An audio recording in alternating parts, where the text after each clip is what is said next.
আপোনালোকৰ মাজত দ্বিতীয়বাৰ বাবে এই আমাৰ মঞ্চত উপবিষ্ট হৈছে।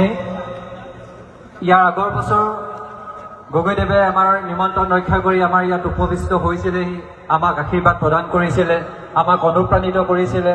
সেয়েহেতু আপোনালোকৰ আশীষ শিৰত লৈ ছাৰৰ যি প্ৰেৰণা, সেই প্ৰেৰণাৰ সাৰোগত কৰি আমি এইবাৰো চেষ্টা কৰিছোঁ এই অনুষ্ঠানভাগি পাতিবলৈ। আৰু ইতিমধ্যে ছাৰে আহি দেখা দিছে, আমি নথৈ আনন্দিত হৈছোঁ।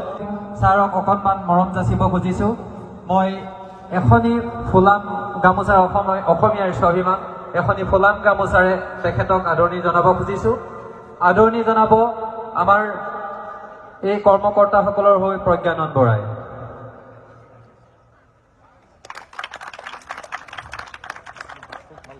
ধন্যবাদ।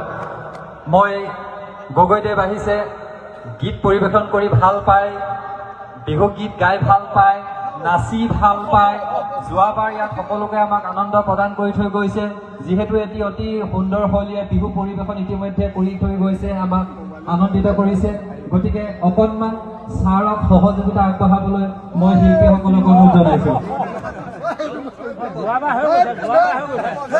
ছাৰক লগতে মই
ধন্যবাদ।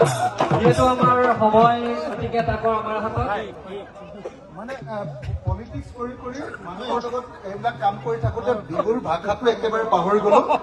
যদি বিকৃত কৰিলো ক্ষমা কৰিব দেই, মই সঁচাকে পাহৰি গলো। একদম বহুত দিন ধৰি বিহুৰ লগত জড়িত হোৱা নাই, চৰি হে, আপোনালোকে বেয়া নাপাব যদি কিবা মোৰ ভুল হৈছে, ক্ষমা কৰিব। ধন্যবাদ। পুনৰ সকলোকে ধন্যবাদ জ্ঞাপন কৰি আমি